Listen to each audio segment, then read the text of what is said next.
elections in 2020.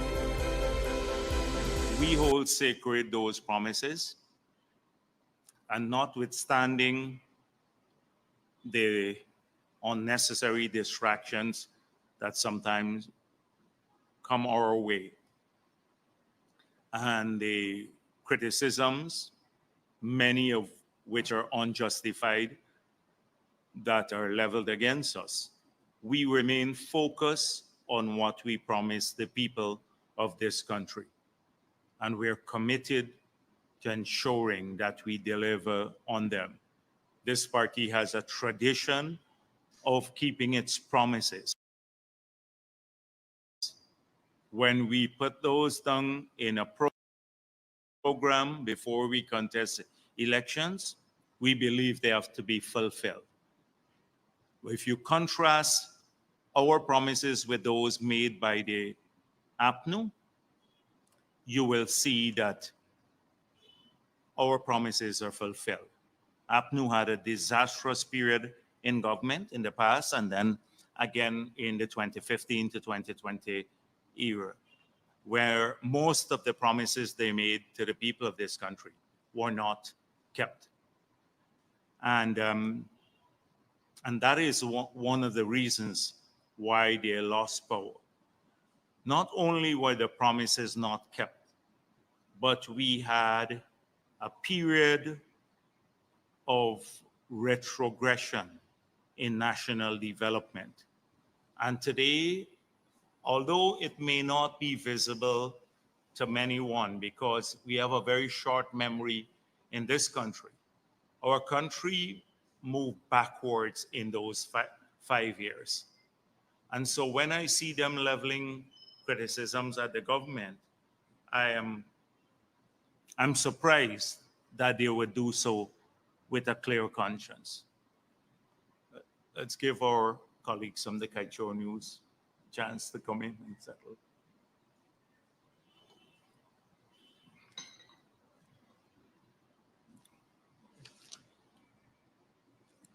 So we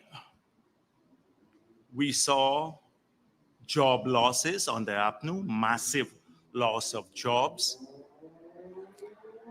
So can you imagine today, they're in good conscience talking about employment opportunities and not enough of those for people? We saw a decline in disposable income because of the taxes that were placed on people, and also many of the social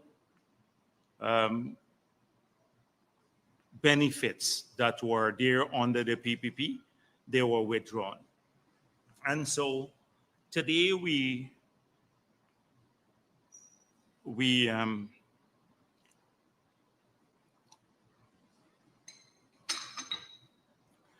have to, I'm getting an urgent buzzing, yes, from there's something that's coming up. So I may have to step out for a minute to take that, but today I want to return to the theme that we will have a series of press conferences by the ministers next week to outline what's in their sector, and then you can question them about the progress and the manifesto promises. We are also currently engaged in, apart from what has happened so far, we are currently engaged in the preparation for the 2024 budget. You will see an early budget in 2024. The president, I think it was yesterday or the day before yesterday, spoke about two elements of the budget, our macro views on the budget.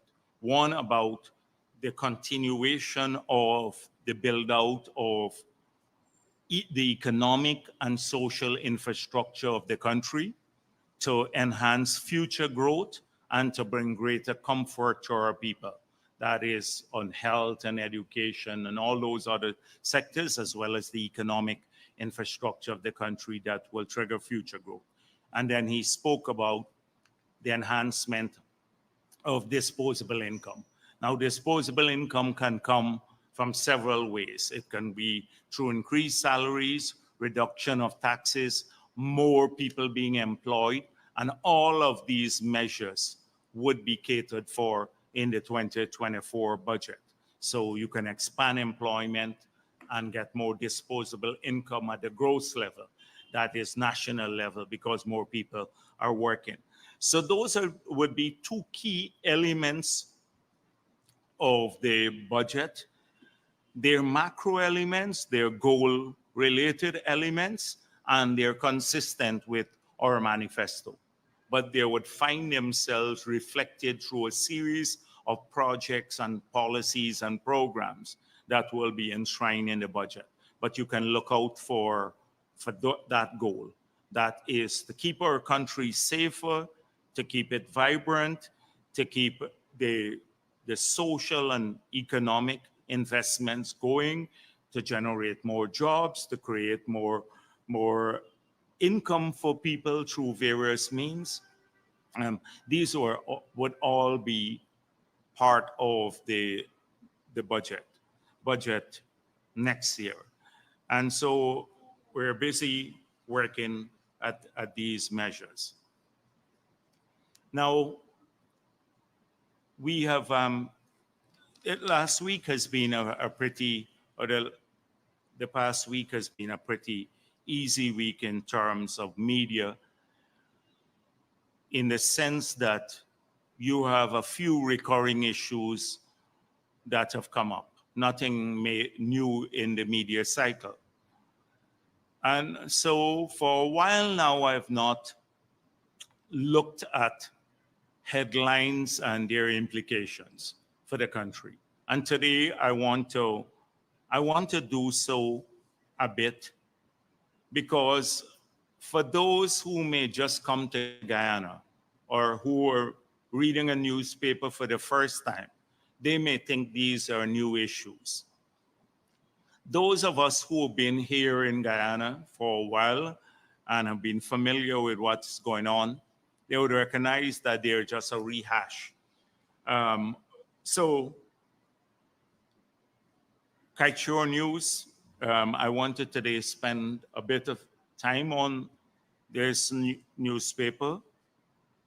Now, having demonstrated clearly the publisher and the politician, Mr. Glenn Lal, has demonstrated his unpatriotic approaches to the Venezuela border issue, for which I want to thank all of the Guyanese who, by the force of their criticism, drew him back from that dangerous precipice where he was taking the Venezuelan side, almost on the border controversy that we have with Venezuela. He was taking their side through his newspaper and articles published in the newspaper that almost seemed to be pushing a Venezuelan line. Thankfully, good sense prevailed, and that course of action was diverted. So we're not going to expect him at any time in the near future to continue to be patriotic, because he believes he was forced to go back to the sane middle on that matter. But he continues to distort and to rehash things that have been dealt with before. So everyone knows that. So one headline: 108 billion in taxes to oil companies, and the government only injected 13 billion in disposable income in the economy through higher wages. Last week I dealt with that and about how taxes are levied. In this, I want to repeat again, for the people who are serious about this matter, they can go back to my comments last week and see that almost all companies in Guyana in the manufacturing sector, in mining, and in tourism, almost all the productive sectors of the economy, agriculture included, they enjoy fiscal concessions. They get waivers on machinery and equipment. They get waivers on buildings. They get waiver on things that they often bring in for their operations, not just oil and gas companies. In the oil and gas, in the case of ExxonMobil, the 2016 agreement accorded them a set of concessions. It's not new concessions that are being awarded every year or new waivers of taxes every year.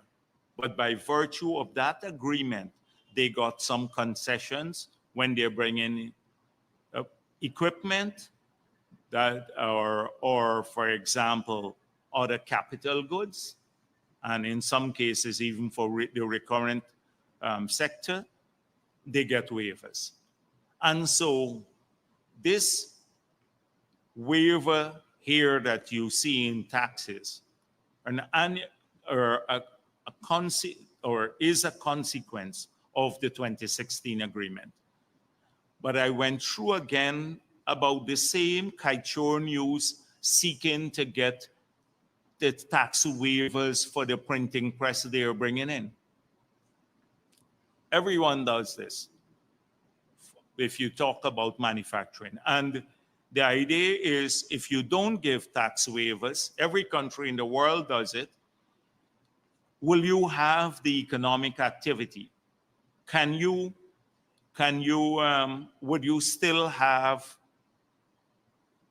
economic growth in the country, in a country that's capital starved? Because don't allow anyone to fool you that the total investable capital in this country is a fraction of what we spend on a single FPSO. On a single FPSO. And that's the total investable capital from the public and private sector in this country. So you can have the economic activity or not. So it is a false, fake story that seems to be, they bring it up over and over again as though it's new without explaining the full implication of it. And to make it seem as though on an annual basis, the government is just giving out concessions on one hand and not taking care of the public sector workers. There are two different things. One, for you to have income to pay wages and salaries, you also have to have a source of income. And the source of income often comes from investment. So if you don't have the investment, you don't have a source of income, and therefore your ability to finance wages and salaries, high increases, etc. That's common sense. It doesn't require you to have an economic degree. It's common sense. Everyone knows that, except Kaichor News. But they have this false narrative that surfaces every day. So the second headline, government pushing ahead with gas strategy, but no clear plan to prevent more multi-billion losses to Exxon. That feeds off from the first headline, $108 billion in losses. Not that these are waiver of taxes without which you probably wouldn't have had the investment. But the gas strategy, it is clear what we're about. We want to monetize the gas in the country. The gas will be monetized under a different fiscal regime. We've already reformed the PSA, And this can only bring greater benefits and more revenue to the country. It has nothing to do with the current production of oil, because right now Exxon does not want to monetize the gas. It prefers to re-inject the gas into the wells, claiming that it will help to maintain the quality of the reservoirs. It does not want to monetize this gas. We, on the other hand, we believe that there's great value to the country and to our people. By monetizing this gas, we can get billions of dollars more of revenue from doing so, rather than it being reinjected. And gas is now universally recognized as a transitional fuel. So again, another fake, false headline that doesn't think through the issue.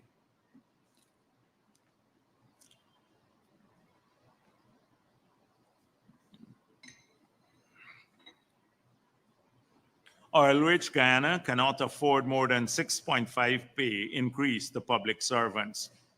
Jagdeo. That's another headline. Last week, I explained it at length about forecasting, planning, how you plan a budget, how you plan a business, how you plan your family even. You can't spend more than you have. You can't spend all that you have on a single item. You can't spend all you have on a single child if you have 5 children. You can't not fix the roof of your home, but spend everything only on food and clothing. It's like running a home. And that is what some people think we must do. That we must take all of this money and just every cent that we collect in revenue and spend it out. Give massive increases to the public servants, although public servants, as valuable the service they provide, and they do provide a valuable service to our country, there are 54,000 people. We have 800,000. They have to be taken care of too. And many of them are your families and public servants' families. We have to take care of people's health and education. We have to make sure that the country is fixed up, infrastructure, just like the home, like when you manage a home. Just imagine you take every cent of your salary and just go out and shop one day. That is the philosophy, the mentality of it that we're trying to break away from. We've seen many countries do that with oil money, and where are they today? They're collapsed. Venezuela, many countries in Asia and Africa. They splurge on every cent. Then you have to also think about future income. They want us to spend now on future income when the future income may not go. That is like you spending on a pay increase you hope to have. You're starting to spend the money now. Because what if the oil prices tank? As there's a real possibility that that could happen in the future. But you're already locked into these high expenditures of a recurrent nature. How many times do we have to explain this to sensible people? But that goes out the window. As I said, people don't relate it back to their family. When you run your own business or your own family, you can't do this if you hope to progress. You have to save some of the money, as we are doing now, for the future through the Natural Resources Fund. Some is spent on infrastructure, but not to make more people live in greater comfort. The roads in the communities, the highways, etc. Some is spent on health and other education, on security, on ensuring that we have more jobs. Some is spent on our children, on our pensioners, on people with disability, on our public servants. That is where the oil resources are going. We have to spend more now on defense, ensuring that we grow our capability to protect this country. So the headline scream, we can't afford more than 6.5%, but 6.5% is thought out. It happens on a recurrent basis, and we now, in this year's revenue, we have to take care of all the salary increases which have accumulated in the past on this year's revenue. Because you can't say, okay, it's only 6.5. It's the 7% or 8% last year and all of that accumulated. We have explained this again. I've seen a lot of people jumping on the bandwagon, the fringes and everyone else. Now I can understand public servants. I would want more salary increase too. Everybody wants more. And I understand that. It's not something that we don't understand. But in the long run, it's counterproductive. It's less than inflation. We've tamed inflation too. It's significantly less than inflation. That means that the disposable income has grown. We've reduced the tax environment. That means disposable income has grown in that regard too. So, another headline, and this week, as I said before, World Bank report. As Guyana increases oil production yearly, citizens depend more on overseas relatives to financial help. So this is a World Bank report on remittances. Now, our figures don't match these. These are best estimates coming from the World Bank, because when we look at our BOP, our figures, the balance of payment figures, they differ significantly from those of the World Bank report, which are estimates. However, if the same story has this written, remittances are one of the few sources of private external finance that are expected to grow in the coming decade.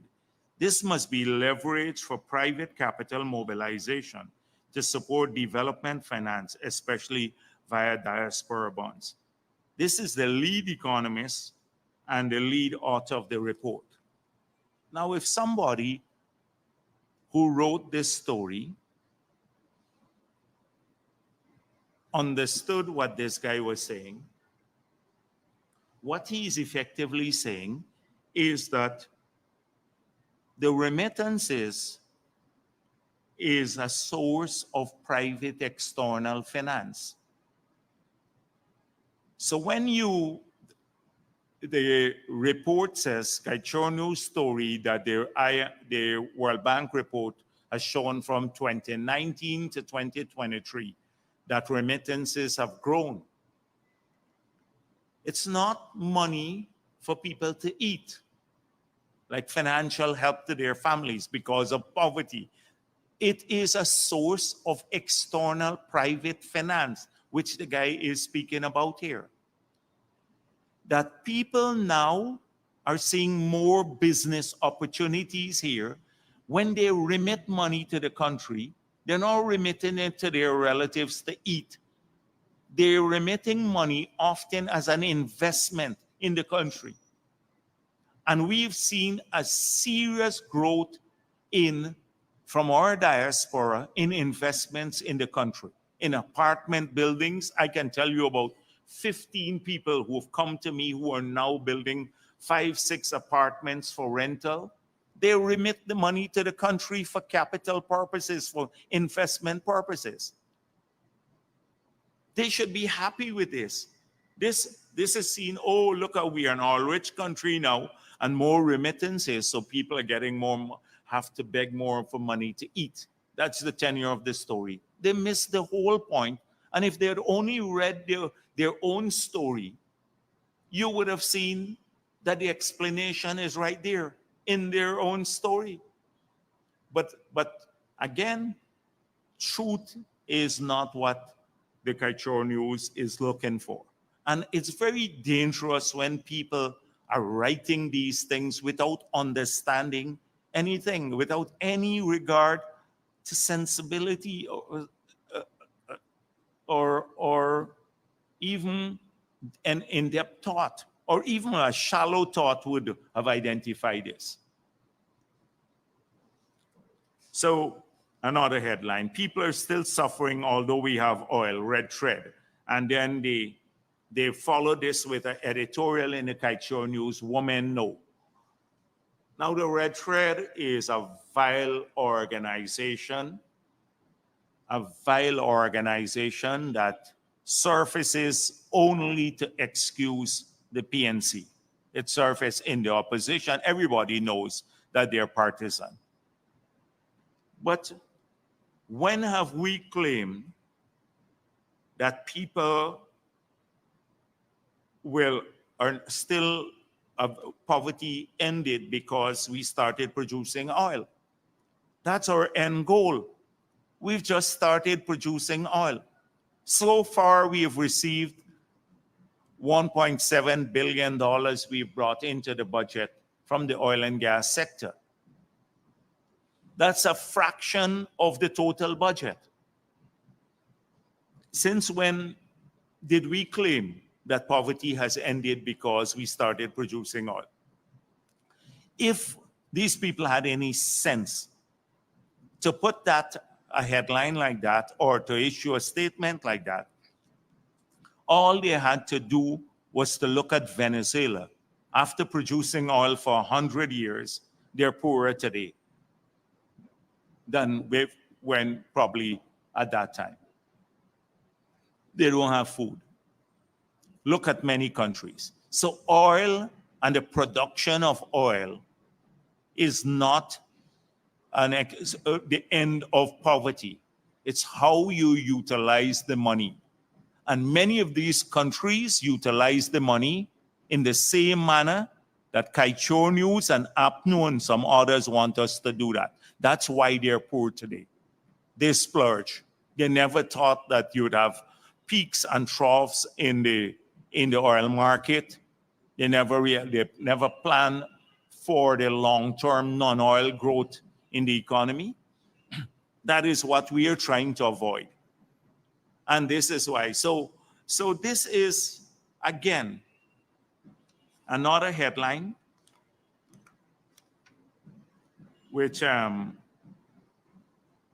is nonsensical from that. Then another one, VP either reckless or couldn't care less by allowing this to happen. Lal Bachan Ram wrote this, Christopher Ram, Lal Bachan Ram. He's come out after he made some vile statements at the University of Guyana and got recorded. He surfaced again. And listen to what he said. Ram said that, in other words, the government is putting up 50% of the exploration investment, equal to the combined investment of Exxon, Hess, and Sinopec. I don't know about that. And I'm in government. I don't know where we have put in 50% of the exploration money, which runs into billions of dollars, because not a cent of that is financed from the Treasury or from a loan. So I don't know where that is coming from. He's conflating that with our 100% of the investments have to come from the investors. Our share of the profits is 50%. This is after all the costs have been taken care of. Our share of the profits, 50%. That's two different things. He says we're putting in 50% of the exploration investment. If we had to do that, we would have had to find billions of dollars to put in. We're not putting in any money. All the risks are with the investors. If these assets, because of net zero, become stranded, not a cent of that debt belongs to the government and the people of Guyana. They're on the books of this company. They're not a cent. We don't have to pay back a single cent of it. So they were talking about the ring fencing. We made it clear that I'm reckless because I don't want to ring fence the fifth project or whatever. If the lack of ring fencing in the Stabroek block is by virtue of the Stabroek agreement. How many times do we explain that? But this guy, he wants to grab a headline and then again deals with Kaichor News. So again, it's another fake, false kind of approach to this matter.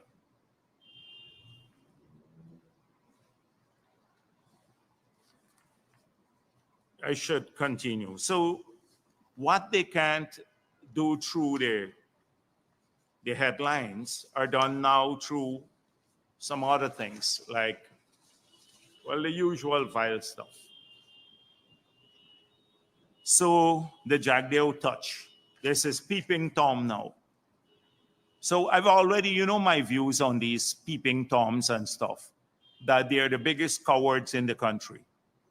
They are afraid to put their names to their article. They're scared. They write anonymously so they can say whatever they want. They're the cowards of Guyana.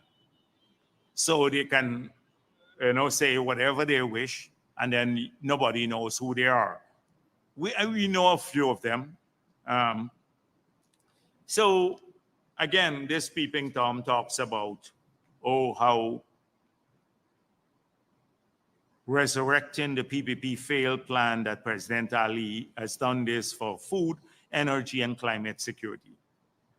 So the Amila's fall was, they said that NOR Consult found that the project cannot supply Guyana with total emissions-free electricity.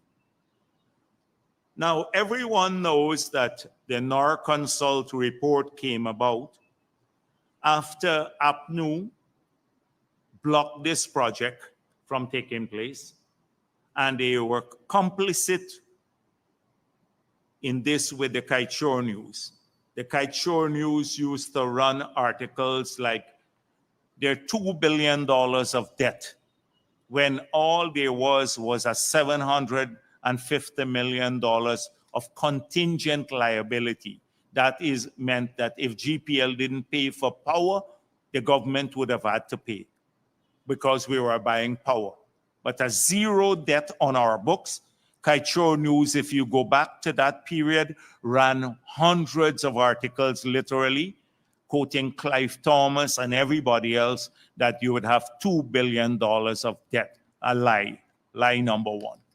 Lie number two is that the river will run dry in dry season. But that's obvious. The area,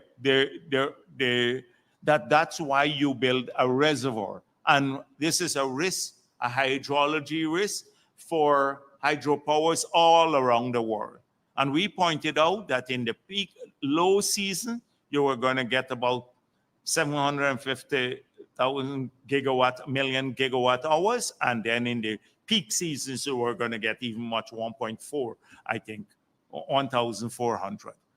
It was a range, a big range. But even at the lowest end, we were getting power at that time at 10 cents per kilowatt hour when the cost of generation was 20 cents per kilowatt hour. We pointed all of this out. A bunch of lies about the project. They killed it. So Norway, we said that they should have a study done. We are out of office now in 2016. And Norway decided through NOR Consult to hire NOR Consult to relook at their Mila Fall. And listen, Kaichor said that their finding was the project cannot supply Guyana with total emission-free electricity. A lie. Imagine you can lie on a report that is in the public domain. The conclusion of the NOR Consult report is that Amila's Fall is the best option for Guyana, the best option for renewable energy for Guyana. The report is in the public domain. You can read it. Imagine 20th of December 2023, the Kaichor News would lie on this through the peeping Tom called the Jagdeo touch. Secondly, so they listened to me last week and they said, they're talking about climate finance now and everything else. The past week, the vice president, in an interview with Newsroom, was complaining about his disappointment with COP28.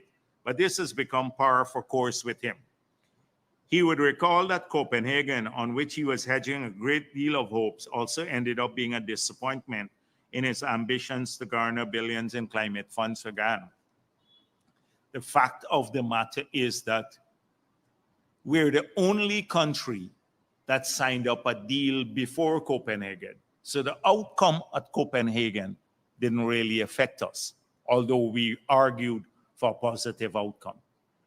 We were the country, many people were saying, wait until Copenhagen to sign the agreement with Norway, the bilateral agreement for $250 million.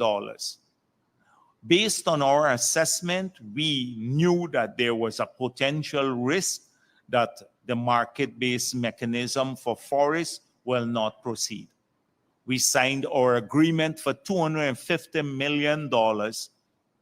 We're still using today to put in solar, 30-something megawatts of solar in Linden and Berbice and Essequibo that APNU used the money for, although they tried to block it. It came because of our foresight. We signed our agreement before Copenhagen. And that is why we had the largest at that time per capita bilateral deal in the world. Only one other country Brazil had $1 billion, but their population is 100 and maybe 200 times ours. They got $1 billion and they didn't get all disbursed. They didn't get maybe more than 300-400 million disbursed. We got $220 million of US dollars of that disbursed to Ghana. Because APNU screwed up, we probably would have gotten the full 250. So it was a success because of our foresight, but they saw it as a failure. So the fact of the matter is that questions are arising about the carbon credit schemes for countries with high for it. Let me cut it short. Little progress was also made in terms of a bilateral mechanism for trade in carbon credits. Despite being present at COP28, he could not turn the tide. They think I'm Superman or something. These people really gotta. You have 200 countries in the room who have to agree, if they understand what COP is, that every country has to agree to every language before it enters as text into the framework agreement. Not one country. So again, I pointed out last week that although we didn't move forward there, we are the only country that now has a deal that would potentially already yield 750 million, and the biggest in the world, and would yield potential $2.5 billion regardless of no movement at COP28, one of the few countries in the world. They should do that. But I think they're mixing up, their person is mixing, but the math is now being questioned, and this is why carbon market credits are not likely to be a major part of compliance markets anytime soon. Carbon credits are already a part of compliance markets. You have several compliance markets. I think they need to say forest carbon. Forest carbon, they're not carbon credits. That's already, you have robust trading arrangements globally. So again, it makes it looks erudite and seemingly sensible. A whole article talking nonsense, pure adulterated nonsense, but vile because they want to cuss Jagdeo touch here. So it goes on in the same Kaichor news. I see GHK Lal now saying, oh, Exim Bank, the 2 billion, Ashni Singh had to meet with them. No one else met with them because we're not making progress on it with Exim Bank. Well, I did meet with the vice president of Exim Bank. We had a great meeting. Exim Bank is fully on board with this project. We have had a technical team come and done an assessment on the project because that's how banks work. This Wall Street analyst doesn't seem to know much about it, GHK Lal. And by the way, to him, it's not. He said, I noticed that the 2 billion Exim Bank understanding of loan is almost 18 months old, right? So basically saying, why then is the 2 billion going from month to month without being credited to Guyana's account? Now, we didn't ask to borrow $2 billion. So he has it wrong here again. The president of Exim Bank offered a 2 billion line of credit to Guyana. We're not seeking to borrow $2 billion. That's where he has it wrong. They're not going to take the 2 billion and credit it to our account tomorrow. We didn't ask for that, nor did they offer to credit it to our account. They said it's a line of credit. That's one. And two, where the gas to energy project is about $760 million. And we have already made public we have financed 100 million US from our treasury. So the loan is for $660 million. We had a great meeting with the vice president of the bank. They have said to me, we had a dinner with the ambassador. They said to me, State Department is supported, Department of Commerce, Exim Bank, Treasury, every arm of the US government, and including the Congress. The project is moving forward. The gas to energy project is moving forward. The loan shall be in place. And we'd already planned contingency should this not happen. We'd already planned contingency because we're a serious government. But the project is going well, but they had to urinate all on a good thing.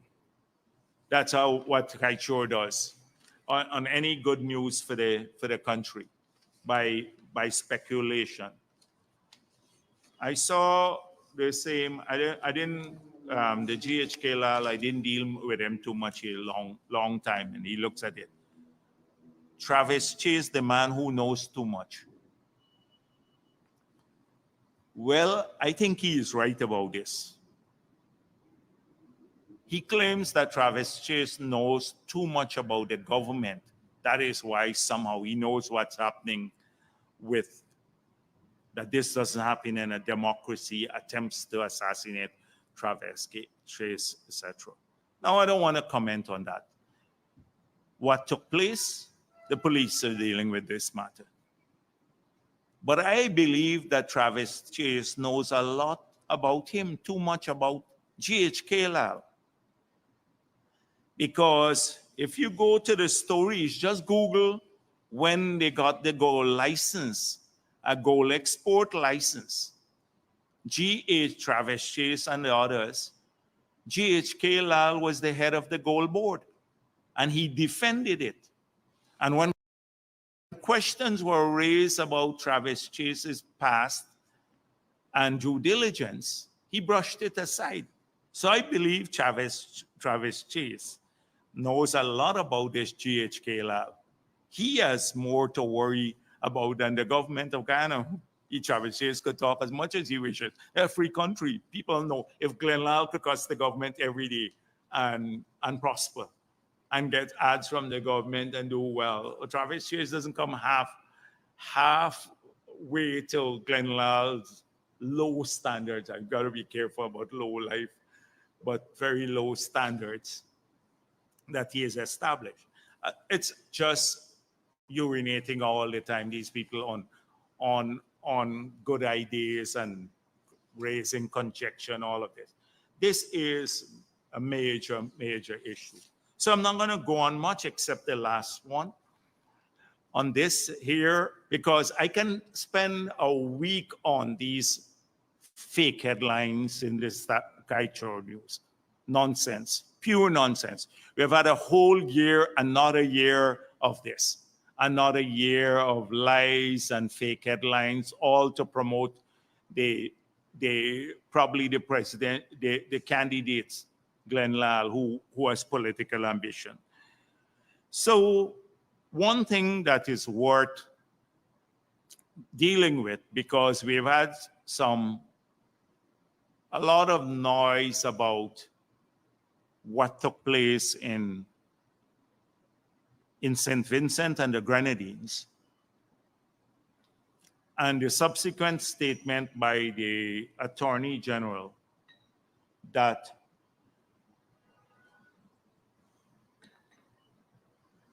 that Maduro utilized a lot of the fringe stories from Guyana in his argumentations that this country was not, first of all, in Exxon's pocket and was destroying the environment. Now, if you recall, when I spoke in Essequibo, addressed the crowd several weeks ago, I said that we are a free country. We don't need Maduro or his vice president to tell us that the Exxon agreement is a bad one. We have said this openly, and we believe that criticism of the contract fall in the domain of fair comment in this country. And we will defend the right of people, Guyanese, to express their views robustly about the nature of this contract. That people in Guyana would not go to jail, as may happen in Venezuela, for comments that they make. Because we are a free country and we tolerate criticism. So we don't need him to tell us about the nature of the agreement. But as a free country too, that looks out for its sovereign interests, we can make our own judgments. We can make judgments about the sanctity of contracts and a judgment as to whether that would destroy or enhance the investment climate here. We can make judgments about the need for investments here and the magnitude of the investment. We can make judgment as to where the world is going in terms of net zero and decide to craft our own policy in the context of all of these variables. And having done so, we've decided that we wanted to change the PSA going forward. We want to strengthen our laws to manage oil and gas sector going forward, which we have done. We wanted to strengthen our environmental permits, which we have done. We wanted to ensure that more is spent in our country through a law, which we have done, the local content law. We have deliberately set out to get more benefits from the existing contract through the gas to energy project to cheaper, reliable electricity, which would benefit people as well as our business. They will save $100 million US a minimum per year in savings because of a 50% cut in electricity prices. Guyanese will save that. That's over $20 billion. And the project can self-finance itself because of the sale of the liquids. We have made those judgments ourselves, and we decided that Exxon, we're not going to renegotiate the contract. It's a sovereign decision of an independent state acting within and exercising its sovereignty in the 83,000 square miles of land and the 200 miles limit in our exclusive economic zone. We have done that. So we don't have a problem with criticism. It is the fringe, and we will always defend criticism or fair comment here. You never hear this government tell a reporter or a news entity that you can't do this only for the sake of patriotism. We hope that patriotism resides in the heart of all of our Ghanaians. So when and our people, so that when they write stories, they don't do so that give benefit to our enemies. But so it's not that sort of comment that anyone worries about, the thought through, rational comments. It's the fringe elements, it's the fringe again. So when someone says that we're causing global warming by pouring hot water in the ocean, you can expect Delcia Rodriguez, who I don't think understands this issue much, to repeat it. Or when someone tries to block, a fringe group files a case to block oil and gas production in Guyana, claiming we're causing global warming, when our emission is just such a tiny, almost it's negligible fraction of global emissions. When somebody speaks about flaring in Guyana, every day about flaring in Guyana, and we have a zero flaring policy when the world is trying to get to zero flaring by 2030, the big companies, and we have zero flaring already, and they have to pay a tax for it. It's this, the lies. And when they go and try to block the gas to energy project, saying it will blow up people's homes and do all sorts of things and contaminate the area. Venezuela knows how many pipelines are crisscrossing Venezuela. And every country in the world, the US, they keep building pipelines every day, crisscrossing to supply people with gas, etc. And here, we mustn't get this 12 inches pipeline. It would destroy all the people there in the West Coast. It's that sort of nonsense we're talking about. It's this sort of nonsense that crazy people around the world would use. It's not about, when the Attorney General said people should be a little careful, he didn't mean we're going to shut down the media or anything like that. All of this big hullabaloo about his comments is to detract from the real issue, that some of the most vociferous critics of what he said have been the ones who have been promoting these extremist views. Not journalism, not fair comment, but the extremist views about this. We will defend, the PPP has a history of defending media, even when we robustly criticize them. We have a view of defending their right to speak. And that was always prevail. So it's a storm in a teacup that they're trying to raise, as though somehow we are anti-national and all of that, and that we're too thin-skinned, we want to shut down press freedom. It's far from the truth.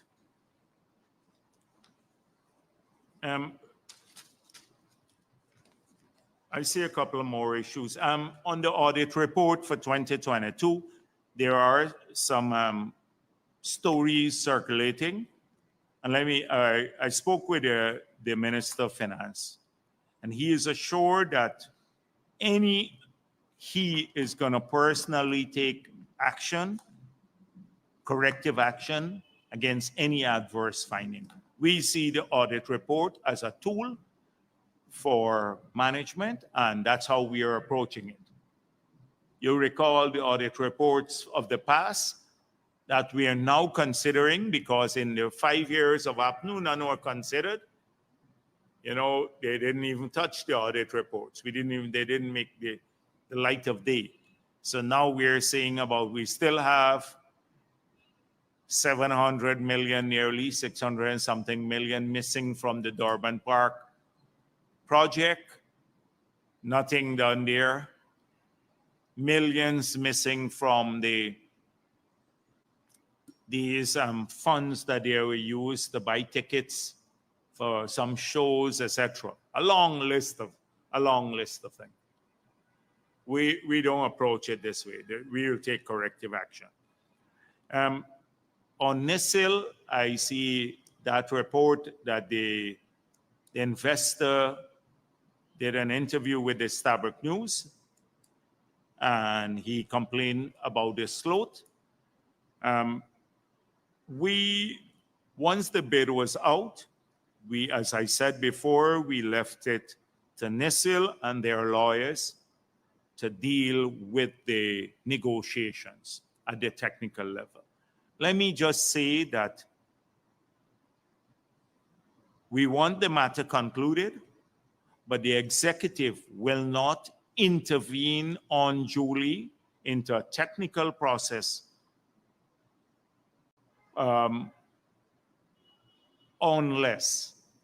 unless we believe that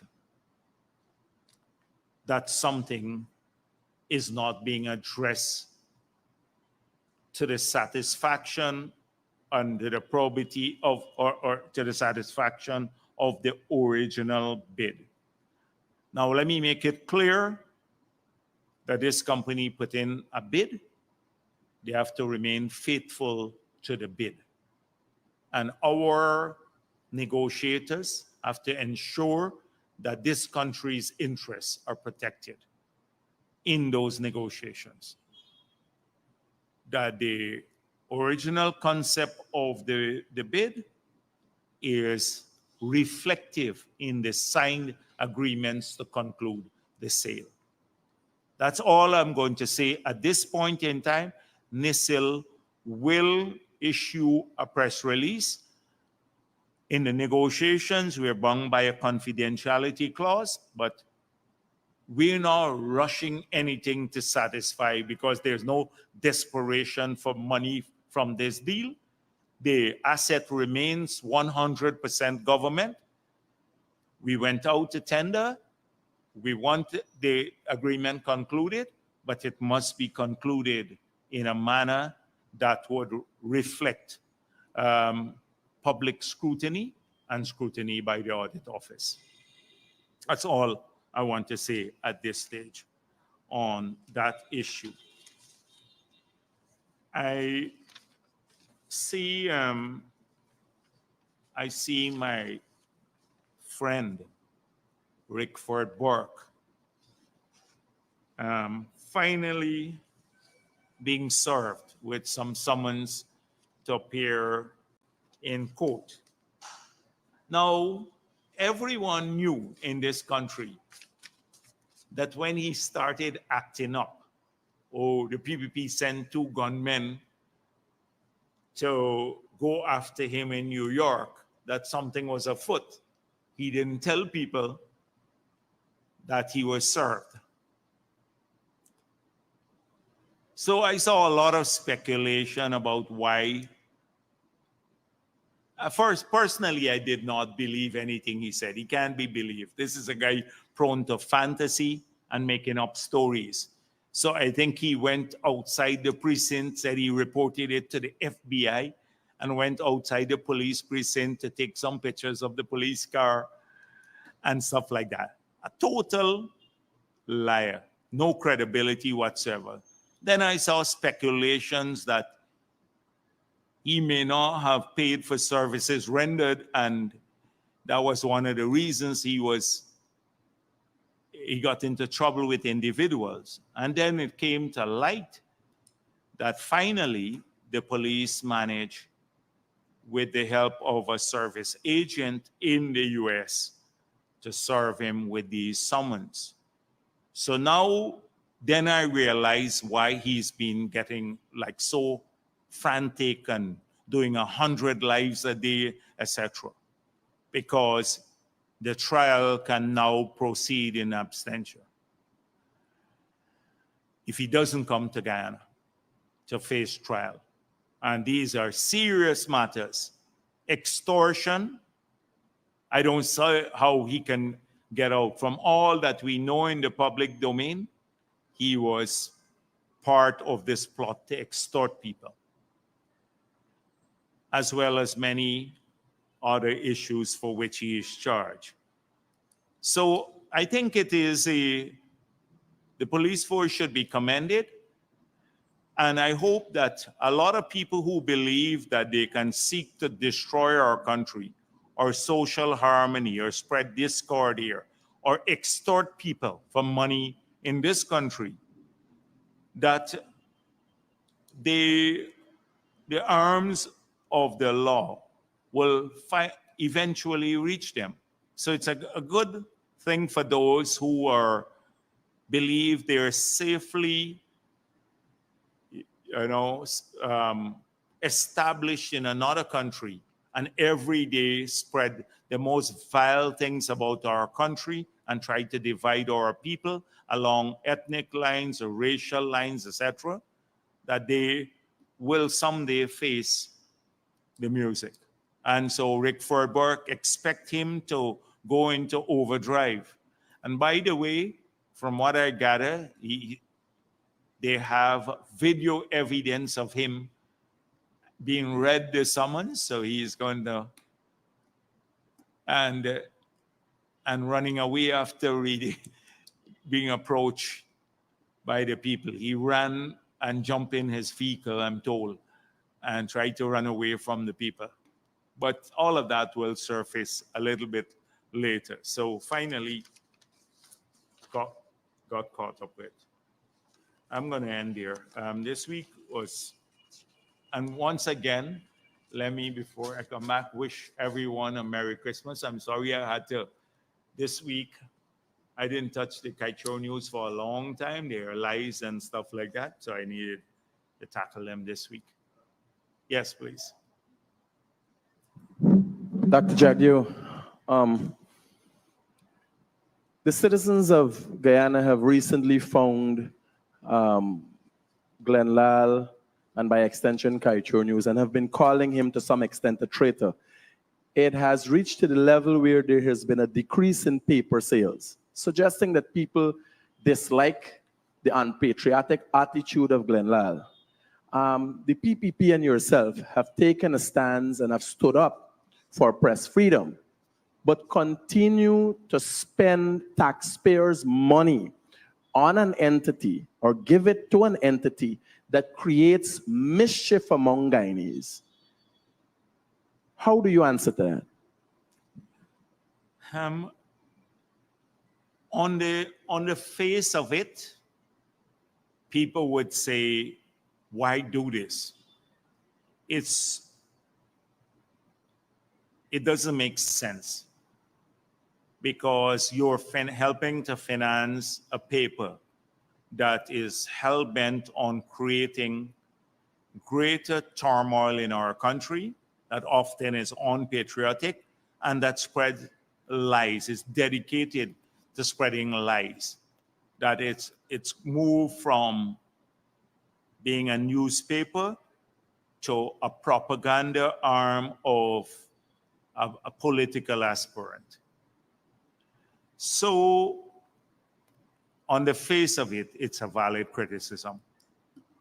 But when you're in government, I think you have to be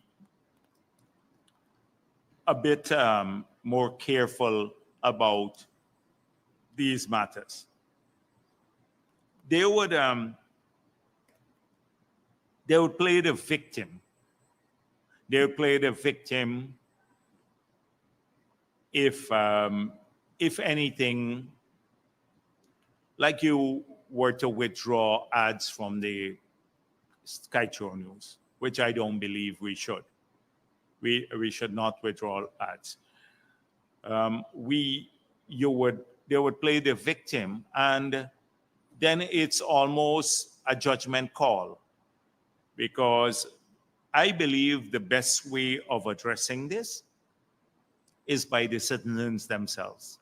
They have to make a determination that they're not going to spend their money paying for lives and for paying to sustain a,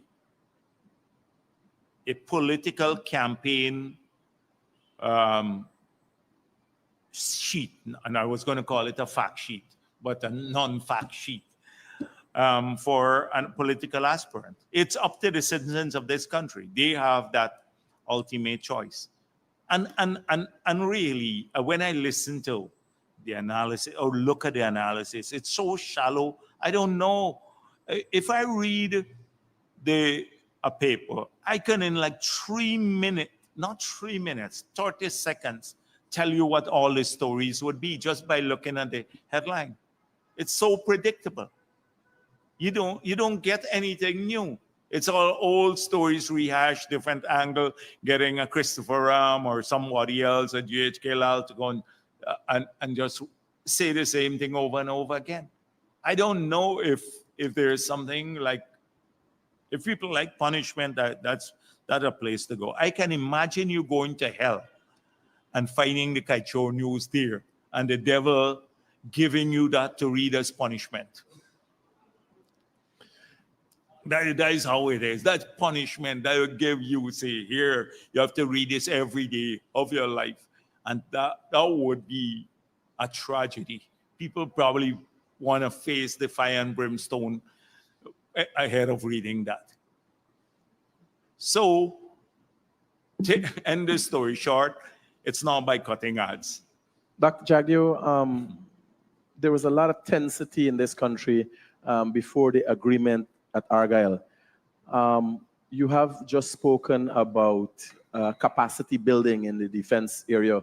What would that look like in the future in light of the fact that the tensity that we had in this country was second to none, although we have it election times. We had 5 months of despair in this country. The recent despair or the darkness that was over Guyana was of levels, basically never experienced before. What would capacity building in the defense sector look like? So we made it clear that we were going to St. Vincent in good faith. Many of our friends in CARICOM and in South America, they wanted a reduction in tension. They wanted to keep our region as a zone of peace. Many countries are aware that the growing tensions, all caused by Venezuela, through its referendum and then by decree trying to annex our country, would have had consequences far beyond our borders. We have seen recently Lloyd put our country on a risky list. So once that happens in your region, it could affect shipping costs and a whole range of other costs in your region. Last week I dealt with it. Investments, insurance premium, I dealt with. That was even before the Lloyd's issue came out. I spoke about how it could affect insurance premium and also interest rate, the cost of credit. So no doubt everyone wants the region to remain a zone of peace because we benefit from that globally. So we went to St. Vincent, determined to hold to our position that one, the ICJ process is going to be preserved and we will pursue it to its conclusion, notwithstanding what the Venezuelans' position is. And that became very clear. That was the conclusion of the agreement. That there is no room now for any a return to the bilateral engagement on that particular matter. But there are several issues that could be discussed at the bilateral level that are outside of that single issue. And an openness to have those discussed because they can serve to lower tension, promote a greater understanding between the two countries. So I've seen, so that has helped a lot to reduce the tensions here, and some self-inflicted because a lot of people acted in an unpatriotic manner. What you were saying, the front headline, giving it to Maduro, like in the newspaper in Kaichor News. The front page gave Maduro the headline. It helped to raise a lot of tensions here, as well as many people circulating Venezuelan propaganda. But so that caused a major increase in tension here, but this abated a bit after the agreement. We made it clear in St. Vincent and the Grenadines that our engagement with our international partners to build capacity of a defensive nature, that we don't plan to attack any country, because one of Maduro's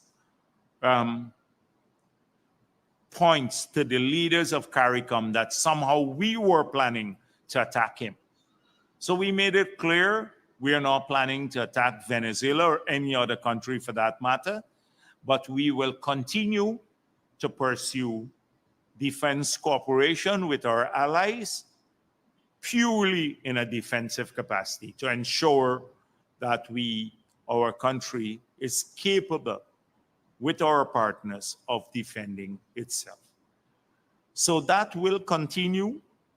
We will have to increase our investments in the military, but our investments are of a purely defensive nature, and we had long planned this, and we have already started implementing this.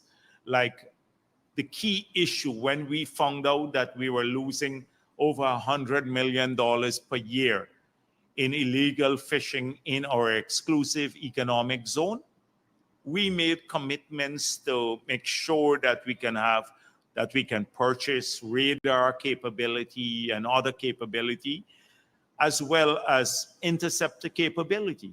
But it wasn't done for going to war with Venezuela. It's policing our exclusive economic zone and exercising sovereignty over our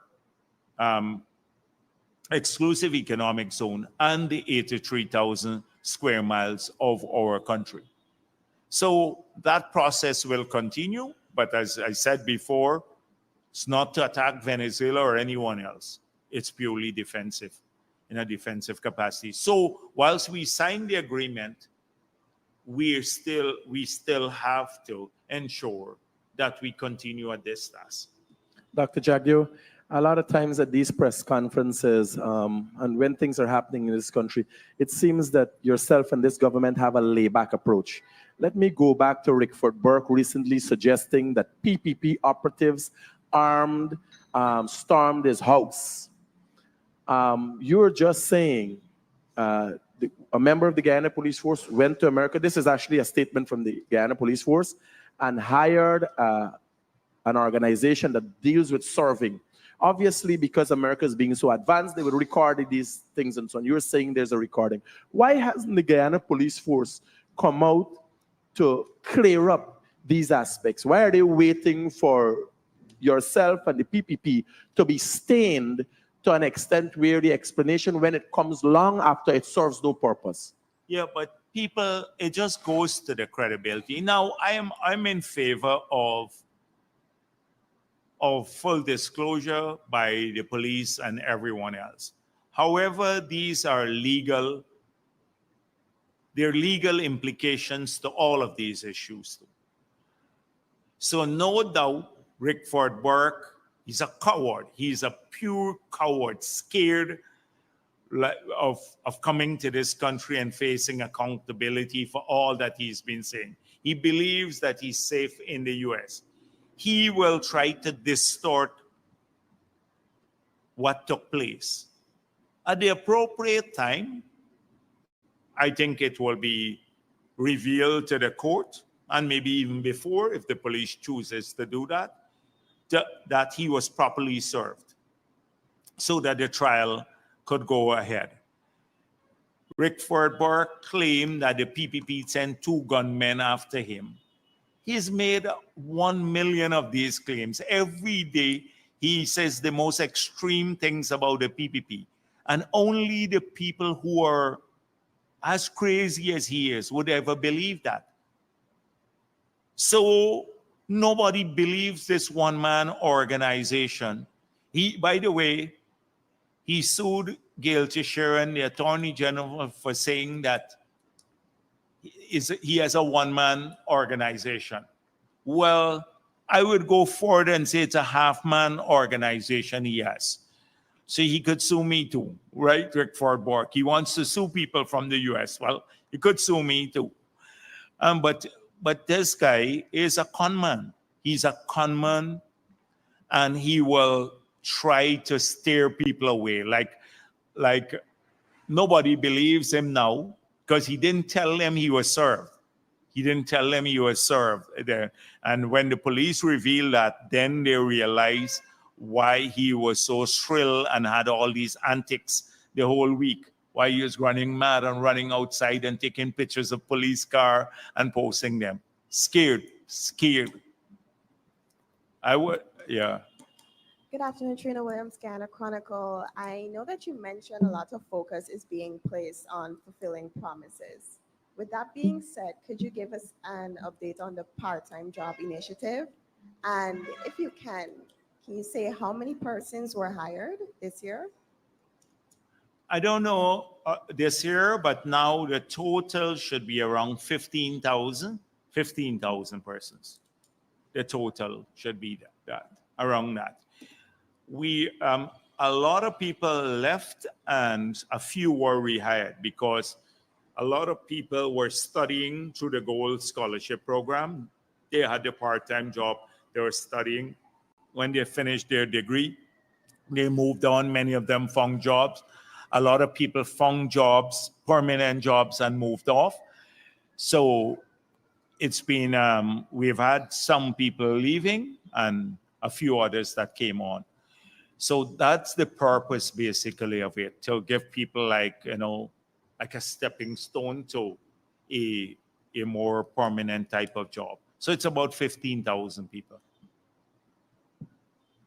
Yes, please.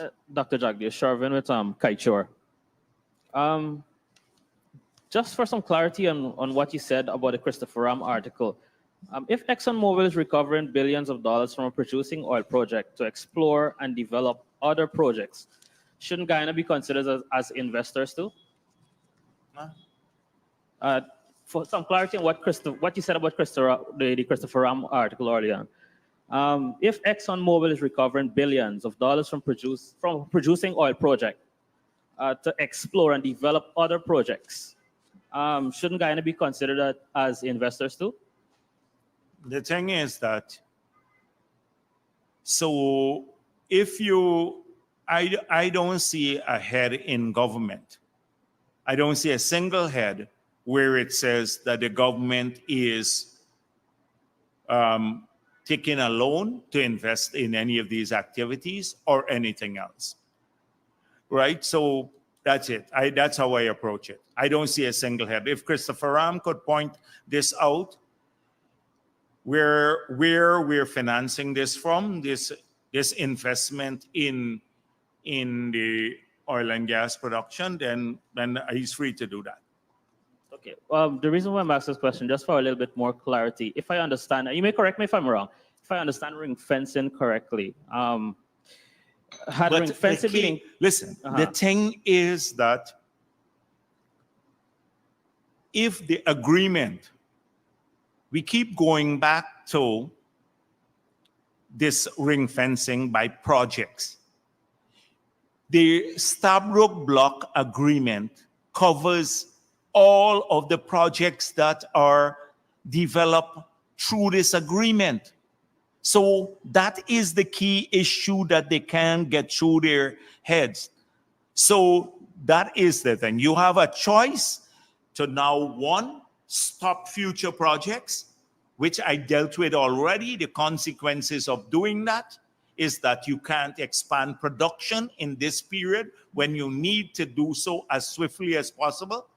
Or alternately, you get a bit more money now, you stop them, you get a bit more money now, but then you don't grow your production into the future. It's as simple as that. That's a deliberate choice of this government, rationally made, not by a Christopher Ram who has no day-to-day responsibility. Christopher Ram writes 3 contradictory articles every day, and I don't know if we've seen his comments. He thinks, anyhow, shouldn't go off on what he said recently, because I want to say to him, if he believes that Indo-Guyanese are cowards, that's what he said, Indian people are coward.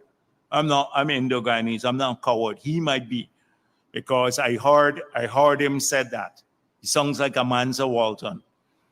So this guy every day contradicts everything. I know some of the companies, they're against stability clauses. Some of the companies he works for might be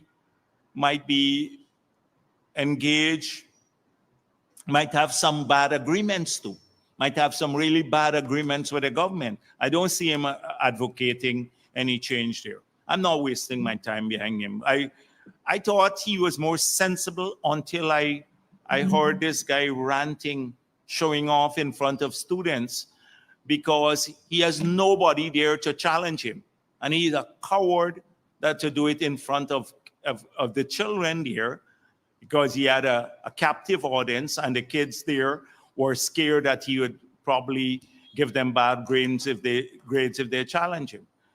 But it was a vile thing. I didn't get a chance. I stayed away from it until now. I see him commenting on me, what I should do. What I should do. What he should have done is shut his mouth in front of the students. That's what he should have done, and not be such a coward. okay, a second. Marcel? Yes, so I've dealt with that. I'm dealing with a macro issue. When we decide, if we decide to renegotiate, then you can deal with all the component parts. You dealing with the component parts, and you're not dealing with the agreement, the whole agreement. Yes, please, go on. Marcel Thomas, Stabroek News. This week, yourself and the president met with retired General Wesley Clark. Yes. I understand that it's on invite of the government that he came. Is he going to be hired here? And in what capacity? No, we had a good meeting with General Clark. There'll be no formal decision taken as to whether he'd be hired or not. Okay. And the But he is a solid person. You know, he was head of Southcom, head of NATO, and former U.S. presidential candidate, and very, very knowledgeable person. so we're mulling an advisory. No, my position, no. No formal decision. The next one is the loan from the U.S. Exim Bank. You said it's ready. When is it going to be disbursed? So I said, no, they have to go through a process. Normally, when you apply for a loan, the agency does its own internal assessment of the engineering. It's like if you borrow money from any bank. If you go to the World Bank, IMF, etc., they have to be assured that that it's a sound project. They've had the consultants were hired by Exim Bank. They've been doing their work. They're about to complete their work, most likely in January. Thereafter, it has to go through a process. It will have to go to the board, and then it will go through, I think it's about 45 days of notification of Congress, and then thereafter, they can final board approval. So it is a process. People think that when you make an application, it's immediate. These internal processes take some time. But I told you, from the president of the Exim Bank, the vice president of the bank, Department of Commerce, State Department, every U.S.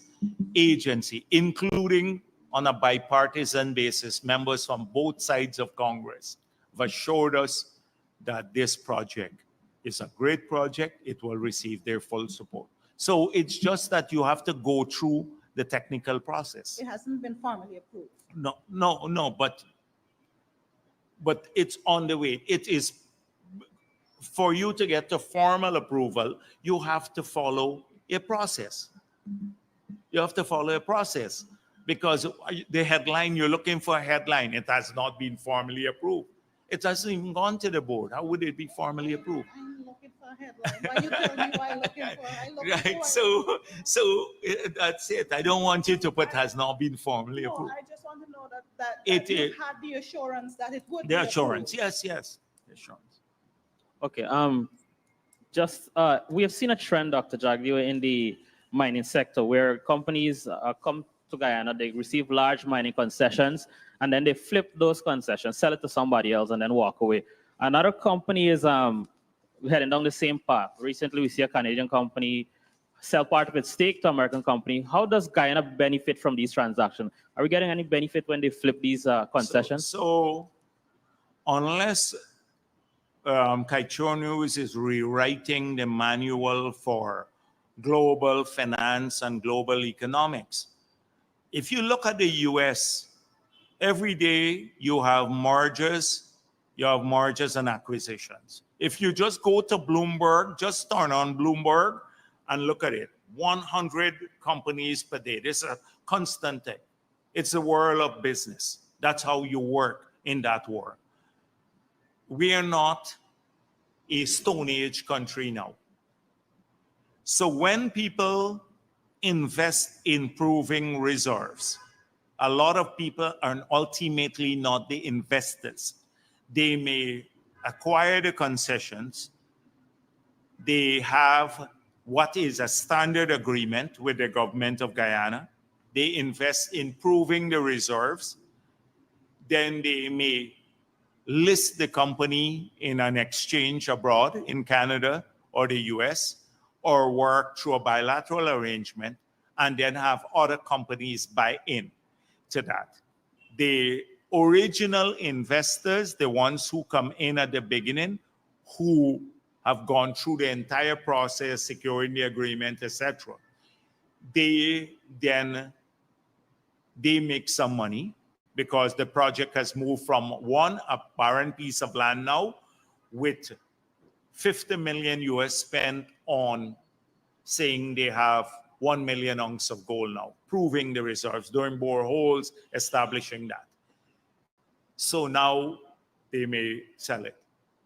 What we have is the original agreement. The original agreement says for anyone who comes to develop the project, ultimately, they will get X concessions, but they have to pay the corporate tax. Like in mining, they have to pay corporate tax, and they have to pay 8% royalty, which is, we change upwards. From $5 up to $1,000, beyond 1,000, it goes to 8% royalty.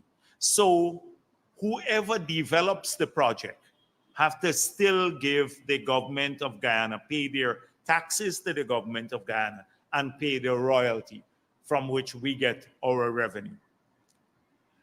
So the investor may change, but that's a normal thing of business, global business.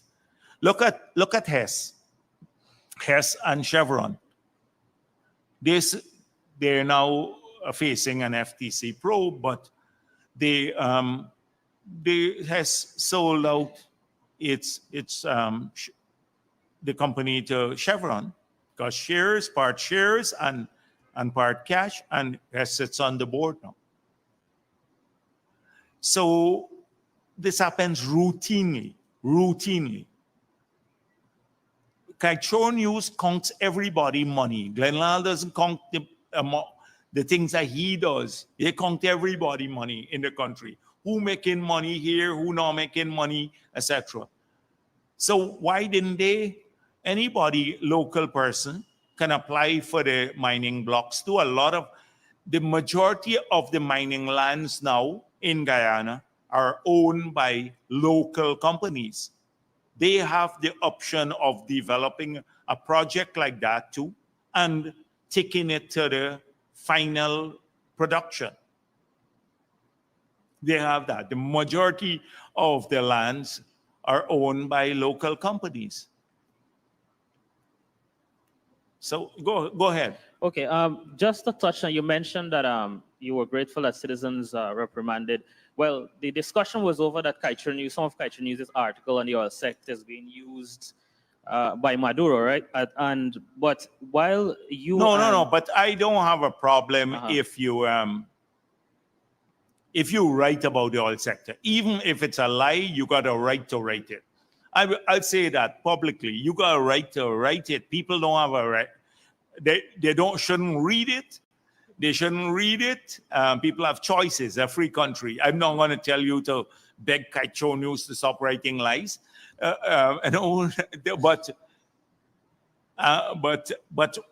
sometimes it's just extreme. It's extreme. But my question is, when the people was in opposition and was describing this said oil contract as a bad one in disparaging terms, couldn't this be considered a contribution But to you just heard what I said at the beginning. I said an Essequibo long before St. Vincent, I said, we've been critical. Why are you criticizing Exxon, Maduro, and Delcio Rodriguez? We have been saying that. We said it in opposition, but because we are a free country. So we are not opposed to anybody. You heard me say that here, criticizing the ExxonMobil contract or ExxonMobil in Guyana. They should respond. The unfortunate thing is they don't respond enough. So when it gets mischaracterized, we end up having to respond. And then it looks like we're defending them. We're not defending ExxonMobil. We're defending Guyana and the sovereign state of Guyana. When we go abroad to argue for a nuanced approach or a just transition, we're not supporting Exxon global production of oil. We're saying our country should be allowed to produce, because if you have to cut in those countries that have been producing for 50 years, 100 years, and who are still growing their production. And the poor countries of the world, if you need 20 million barrels per day by 2050, then Guyana, Ghana, Mozambique, Angola, Suriname should be the ones producing it. Why should these big countries? We're not defending Exxon there. We're defending our country's interests when we argue that way. And sometimes that nuance is lost on the Kaichor News. It's similarly how the nuance is lost on what they said about Copenhagen and now COP28. The nuance is lost. The world is made up, and these complex issues with a series of, you have to understand the complexity and the nuances. Yes. So that's the problem. Okay, can you provide an update on the production activities at Payara? Like how many barrels are currently being produced? And are we on target for 620,000 barrels by the end of... You know my views on that. When the minister deals with that, send a note to the ministry if they have 13.4 barrels or 12.5 barrels and stuff like that. I don't deal with that sort of thing. I deal with policy. Okay, no problem. Every day the number changes. They're supposed to get reports of a consistent nature on production. They get those reports. I hope that they're putting up those reports on their website, because the ministry was given instruction to put up the figures on their website. The figures should be there. Go there and check the figures. Okay. My final question, from the oversight perspective, can you say how the 7.3 billion audit that was done by the local consortium is progressing, and how soon will the government seek companies to conduct audits for the following years? We are going well all the time, and then you drag me back into all of those things. You've heard me already about this audit and all of that. GRA, I'm not commenting on those issues. You know, you want the politicians to get their fingers in everything, which is what we're trying to avoid. There's room for technical people here too. The same thing with Marriott. We got to let our technical people work first, and then at the end of the day, then we get involved. Yes, please. Dr. Jagdeo, Antonio Day, Starbuck News. I have a question. In relation to you mentioning the audit report of 2022, you noted that the finance minister is expected to take corrective actions. I wanted to know, would you be able to expound on what these corrective actions would be? No, but wherever, for example, if a book has not been written, for example, the audit office says, we have not seen the vouchers for this expenditure, then obviously the minister has to bring in the REO and say, where are the vouchers? To now take it to a different level. If you can't produce the vouchers, then two courses of action. You got to give an explanation. If the explanation is not plausible, as the accounting officer for the region, you face consequences, financial consequences, or it could be referred to the police, one of the two, if he finds that it's adverse. So that sort of action I expect. Okay, and going back to COP28, I know that you would have expressed disappointment at some of the issues not being addressed, such as incentivization of the carbon credits and all that. I wanted to know, going forward, as we go to COP29, COP30, does the government foresee going to these meetings? Because based on what you said, that is the same thing that happened in Copenhagen, and several of the issues were not addressed. Yeah. So does the government consider going back to the drawing board and thinking about how these mechanisms can be devised? Yeah. So we're one of many countries, as I explained before. COP means Conference of Parties, and the countries are the parties, and they have a principle that you have to have unanimous approval before you agree on text. So you can have, at COP, you can have a lot of positive things happening. So the pledge to increase renewables threefold is a great pledge. The pledge by some oil companies to end flaring, it is a great pledge. But they don't have, it's voluntary. So lots of good things can happen at COP.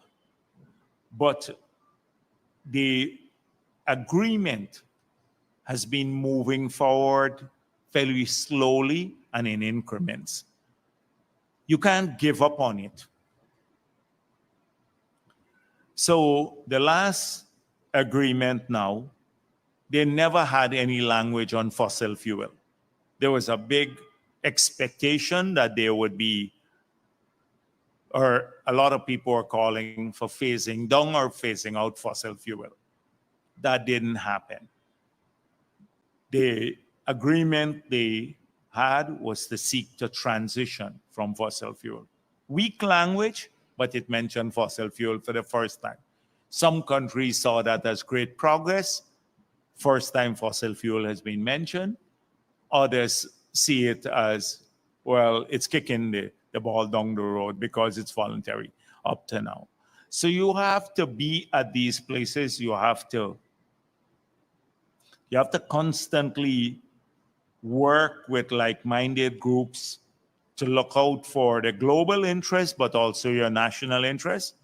And then parallel to that, like what we are doing, ensuring that the lack of a framework agreement of a nature that will support net zero and hold people accountable does not impede your ability to tackle climate change and its consequences for your country. That means adaptation here, nor your ability to raise finance using your assets that could be deployed as mitigation tools for climate change. And so that is precisely what we have done. We have been a part of the global community fighting robustly, but we have a national strategy. And I must say, people should be proud of it. You know, most countries don't have that. They don't have a low carbon development strategy. We launched one in 2009 when that was not a thing to do. Now they're saying the world should have low carbon development strategies, every country. We expanded ours. We acted upon it. We've raised a large sum of money already. We're financing adaptation. We're tackling indigenous people development. We're a model. Yes, please. Good afternoon, NASA Culture News. I'm going back a little to the issue of remittance. As you explained, the report mentioned the use of remittances. However, it did not say anywhere what percentage of the funds remitted to Guyana went towards investment capital. And if, as you claim, your internal data is showing differently in terms of figures, can you give us a breakdown of two things? One, how much funds were remitted? And secondly, what percentage was used for investment? So you already gave a false headline. And then you want me now to tell you the breakdown. Why don't you go and examine the same World Bank report? The World Bank report. But so if you go to the balance of payment figures, you will see some disaggregation, and you will also see the total investment sums. Let me just get some. Let me see if the governor, because it's just today I was preparing this. When I saw it, I look at the headlines. So our figures are actually, so 2023, January to September 2023, significantly, the workers' remittances are 306 million they have net, on a net basis. But it's actual $853 million of net remittances to the country or in our current transfers. So if you go to the BOP figures, you could easily get the details from me. I just have them here. I don't want to read them out. I was just looking through this matter. Go to the balance of payment figure, which should have been done when you're writing a story of this nature. When you see something, you have to then say, let me cross-check this with the national figures. So it should be the BOP. Let me check the BOP. Then what does this article really mean? The report. Does the report really mean that it's money to eat? Because that's what the headline says. Or could this mean anything else? The article says it's a source of investment. So why don't we call Go Invest and ask them how much of it is investment? Do you have Guyanese who are living abroad who are investing here? That sort of thing would have been a balanced article to write. I'm not saying you, but the Kaitro News wrote the Jaundice article. And you're coming to me now, having written it, to ask you to deal with what should essentially be your research if it was a balanced article. You understand what I'm saying? It's the research that makes them good article, that says, okay, here are all the variables, and then the government is really duping us. When you when you can argue that if you're supported by all the facts. We're not against scrutiny. We're just saying let it be a little bit more in depth and all encompassing. Yes. EITI now requires countries to verify production data from all mining companies. Can you say if and what are the systems that Guyana currently has in place to monitor its gold, diamond, and other mining sectors?